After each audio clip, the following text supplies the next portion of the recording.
कृष्णाय नमो ओम कलीं कृष्णाय नमो ओम कलीं कृष्णाय नमो ओम नमो भगवते वासुदेवाय ओम नमो भगवते वासुदेवाय ओ सतगुरुदेव महाराज की परम पूजनीय महात्मा ज्ञान देव जी महाराज की वो शंकर भगवान की बोल सियापति रामचंद्र महाराज की पवन सुत हनुमान की बोल राधा कृष्ण भगवान की बोल गीता माता की बोल गंगा जमुना सरस्वती माता बोल माघ महात्म की सच्चिया जोता वाली माता ਤੁਹਾਡੀ सदा गुरु रूप सत्संग जी माघ महीने की स्नान की कथा चल रही है। आप बड़े प्यार से सुनने के लिए गुरु महाराज जी की शरण में आनंदित होकर सुन रहे हैं और उसको मनन भी कर रहे हैं। इससे बड़ा मुक्ति का कोई साधन नहीं। आज चालीसा भी है, कथा का भाव गुरु कृपा से होगा और चालीसा भी होगा। बस एक आधा दिन की और बात है, क्योंकि हमारे कुछ गुरु भाइयों की शादियां भी रखी हुई हैं और कोई डेटें नहीं निकलती थी।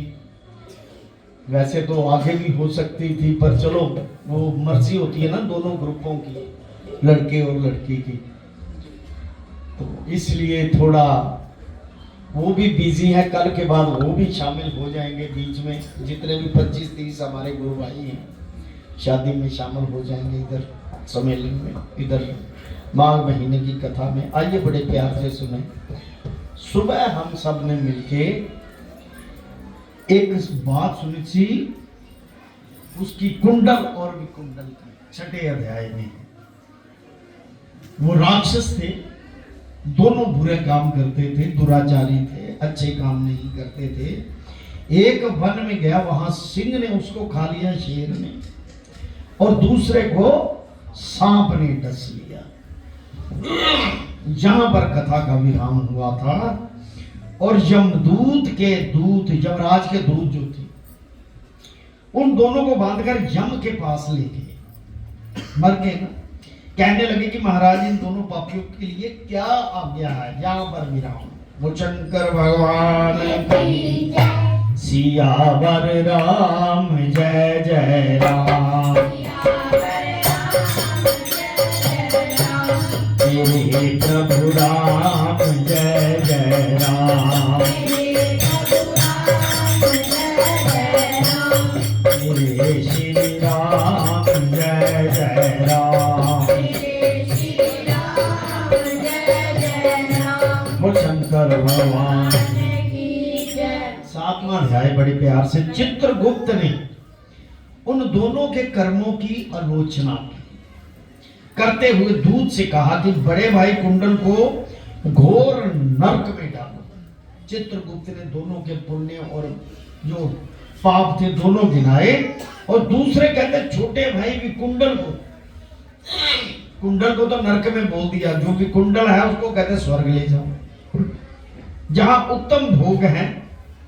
तब एक दूत तो कुंडल को नरक में फेंकने के लिए ले गया, और दूसरा दूत बड़ी नम्रता से कहने लगा, हे कुंडल चलो, तुम अपने अच्छे कर्मों से स्वर्ग प्राप्त करो और स्वर्ग भोगो, अनेक प्रकार के भोगों को भोगो।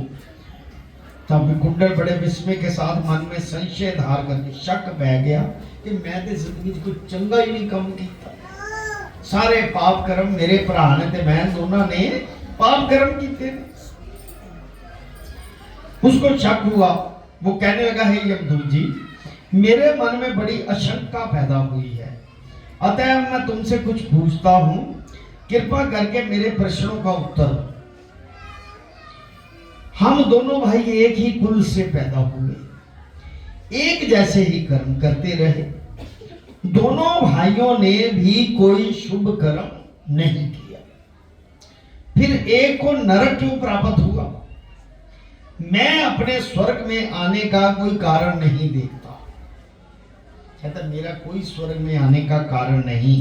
तब यमदूत कहने लगा, हे कुंडल, माता पिता पुत्र पत्नी भाई बहन सब संबंध जन्म के कारण होते हैं। जन्म कर्म के ऋण भोगने के कारण होते हैं, कर्म भोगने के कारण।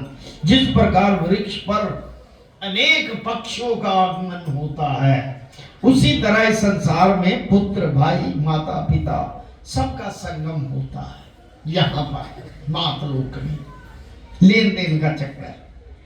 इसमें से जो जैसे जैसे कर्म करता है वैसे फल भोगता है।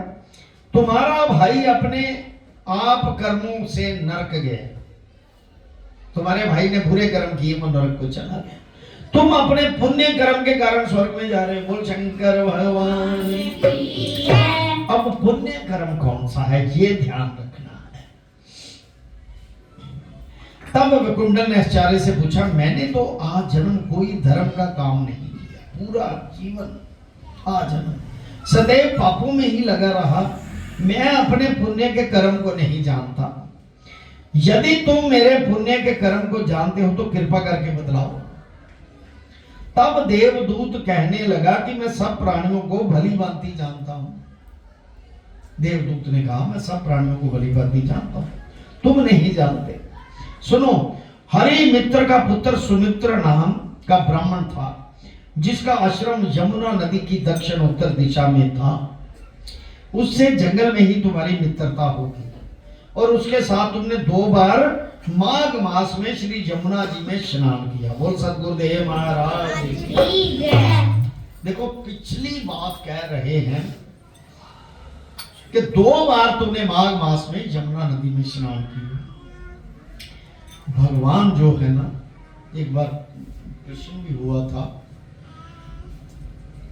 जब तुम बुरा कर्म करते या अच्छा करते तो भगवान हिंसे से पहले फिक्स कर देते हैं। प्रकृति पहले फिक्स कर देती है कि इसको इस कर्म की ये सजा मिलनी है और कब मिलनी है ये फिक्स हो जाएगा। जैसे भीष्म पितामह जी थे, 99वें जन्म तो उसको सजा ही नहीं मिली, 100वें जन्म में जाके सजा मिली। 99वें जन्म इसलिए नहीं मिली कि उस वक्त इसका पाप कर्म कोई नहीं जुड़ा था, तो भगवान को पहले ही पता था 100वें जन्म में ये अधर्म का साथ देगा, तब जाके इसको सजा मिलेगी। नहीं तो अगले जन्म में भी दे देते सजा। ऐसी बात नहीं। कई कहते जी असि सारे अच्छे कर्म कर रहे हैं पर दुखी अवस्था च रह रहे हैं। परमात्मा दी एडमिनिस्ट्रेशन दे विच, ओदे संविधान च, कॉन्स्टिट्यूशन च कोई प्रॉब्लम नहीं आ सकती, कभी भी नहीं आ सकती, कभी धोखा नहीं हो सकता। जे को माड़ी मोटी को गल हो जाए तो केवल अपना चिन्ह दिखाने कि मैं उठते हैं, वो उथल पुथल थोड़ी बहुती करने की कोशिश कर दे। जिस तरह त्रेता ਨੂੰ ਪਹਿਲਾਂ ਲੈਤਾ ਦੁਆਪਰ ਨੂੰ ਬਾਅਦ ਕਈ ਵਾਰ ਐਦਾ ਦੀ ਵੀ ਉਥਲ ਪੁਥਲ ਹੋ ਜਾਂਦੀ ਕਿ ਇਹਦਾ ਵਿਚਾਰੀ ਦਾ ਕੋਈ ਕਸੂਰ ਨਹੀਂ, ਅਗਲਿਆਂ ਦਾ ਤੇ ਯੁੱਗ ਪਲਟਦੇ ਉਹਦੇ ਵਾਸਤੇ। ਰਿਸ਼ੀਆਂ ਨੇ ਅਲੱਗ ਪ੍ਰਕਿਰਤੀ ਹੈ। ਕਹਿਣ ਦਾ ਭਾਵ ਇੱਥੇ ਤਾਂ ਪ੍ਰਕਿਰਤੀ ਦੇ ਰੇਖ 'ਚ ਮੇਖ ਵੱਜਦੀ ਹੈ ਪਰ ਕਰਮ ਦੇ ਵਿੱਚ ਨਹੀਂ ਵੱਜਦੀ। ਜਿਹੜਾ ਬੁਰਾ ਕਰਾਂਗੇ ਜਾਂ ਤੇ ਫਿਰ ਪ੍ਰਾਸ਼ਚਿਤ ਕਰ ਲਓ ਈਸ਼ਵਰ ਦੀ ਸ਼ਰਨ 'ਚ ਆ ਕੇ ਕਿ ਮੈਂ ਬੁਰਾ ਕੀਤਾ, ਸ਼ਰੇਆਮ ਆ ਜਾਓ, ਮੈਂ ਇਹ ਗਲਤ ਕੀਤਾ ਤੇ ਮੈਨੂੰ ਮਾਫੀ ਦੇ ਦਿਓ। मैं तुहाडी शरण चा आज तो बाद कोई बुरा नहीं होएगा। मैनू अपनी शरण ना ला के गुणगान मेरे थ्रू अपना गुणगान कराओ, मैनू प्रेरणा दो कि मैं तुहाडा गुणगान करता। या फिर ऐ कह लो तो फिर पापां दा नाश है, क्योंकि 9वें अध्याय च स्पष्ट लिखा था कि मेरे भजन के आगे पाप क्या वस्तु है। ये तो स्पष्ट बात है। बोल शंकर भगवान की। कहता उससे जंगल में ही तुम्हारी मित्रता होगी। उसके साथ तुमने 2 बार माघ मास में श्री यमुना जी में स्नान किया था। पहली बार स्नान करके तुम्हारे सारे पाप झड़ गए।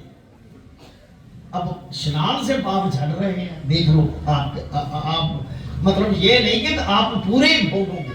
जिसने सोचा है कि मैं ईश्वर की शक्ति, क्योंकि गलत तो हम सभी हैं, मातलोक में आने से हमारे अशुभ अशुभ कर्म सबके हैं, ऐसी बात नहीं है। लेकिन उसकी शरण में आने से अशुभ कर्म भस्म हो गए। और उसके बाद ना जब शरण में आ गया, उसके बाद मन में वो फुरना ना बुरे, चल यार एक बारी कर लो कर्म, गलत कोई की फर्क कौन देखता बेटा। पर आपके अंदर जो बैठा है ईश्वर सदगुरु, एक एक श्वास की कीमत को जानता है कि आप क्या कर रहे हो। आप चाहे जितना मर्जी अखा मीट लोगे, बिल्ली नहीं, कबूतर मीट लेते ना अखा के, बिल्ली मैं लुक गया बिल्ली को, तो बिल्ली को तो पता है ना इन्हें अखा बंद की। ऐसे ही हमारे जो पाप कर्म हैं उनके लिए जो चालाक है उसको तो सजा है, जो भोलापन है उसको माफ कर देते हैं। शरण में जो आ जाए उसको माफ। बोल शंकर भगवान की। पहली बार माघ में स्नान करने से सारे पाप नाश हो गए, दूसरी बार स्नान करने से तुमको स्वर्ग प्राप्त हुआ। सो हे वैश्वेश्वर, तुमने 2 बार माघ स्नान किया, इसके पुण्य के फल से तुम स्वर्ग तुमको मिला, तुम्हारा भाई नरक को प्राप्त हुआ।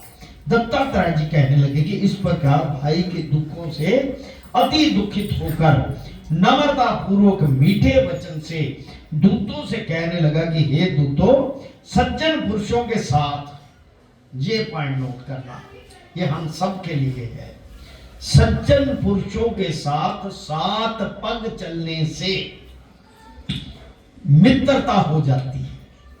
अगर 7 कदम उस सज्जन पुरुष के साथ साथ जो चला है तो इसके उसके हृदय में एक पॉजिटिव एनर्जी आती है, मेरे साथ चला, मैंने इसे कुछ देना।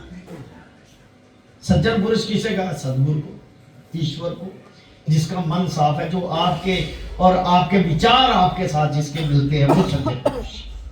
और ये कल्याणकारी होता है। मित्र प्रेम की चिंता ना करते हुए तुम मुझको इतना बताने की कृपा करो कि कौन से कर्म से मनुष्य यमलोक को प्राप्त नहीं होता, क्योंकि तुम सर्वज्ञ। अब उसको बोला कि आप सर्वज्ञ हो। यमराज को कौन से कर्म करने से आदमी स्वर्ग लोक को प्राप्त होता है, यम की यातना नहीं भोगनी पड़ती। जैसा गर्भ पुराण में लिखा है वैसा पुराण वैसे नहीं लिख दिए गए, हर चीज का अर्थ है, हर प्रकार का अर्थ है। ये तब पता चलता है जब कई बार चिन्ह नजर आते हैं। ईश्वर कभी कभी चिन्ह दिखाता है अपने, कि मैं हूं भाई, ये सारा कुछ है, धर्मराज भी है, वैकुंठ लोक भी है, ब्रह्म लोक भी है, स्वर्ग लोक भी, ये कभी कभी दिखाते हैं ईश्वर। ये जो 12 साल महाकुंभ लगता है ना, यहाँ तो 4-5 साल ही लगता है, एक जगह पर 12वें साल आता है, 7 अर्धकुंभी 6 साल बाद ऐसे होती है। लेकिन जब युद्ध हुआ था ना अमृत के लिए, अमृत धारण करने के लिए देवताओं और राक्षसों के बीच, तो ऊपर जो 7 लोक है ना, वहां पर भी वो अमृत घूमा, जहां जहां छट्टे पड़े जिस लोक में, वहां भी हर साल 12 साल में हर साल एक जगह लगता है। तो 12 साल में अलग जगह पे बारी आती है, तो कुंभ की एक जगह पे 12वें साल आती है, बाकी अर्धकुंभी होती है 6 साल बाद। बोल शंकर भगवान की। ओम नमो शिवाय, हरि ओम नमो शिवाय।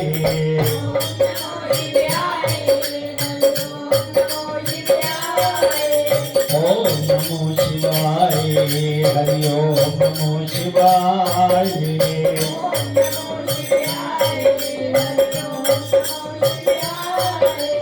ओम नमो शिवाय,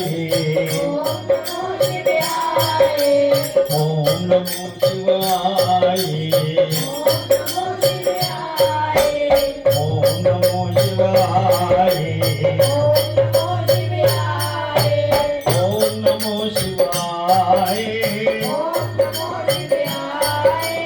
ओम कलिं कृष्णाय नमो, ओम कलिं कृष्णाय नमो, ओम कलिं कृष्णाय नमो, ओम नमो भगवते वासुदेवाय, ओम नमो भगवते वासुदेवाय। भगवते वासुदेवाय। ओम नमो भगवते वासुदेवाय। ओम नमो भगवते वासुदेवाय। बोल सतगुरुदेव महाराज की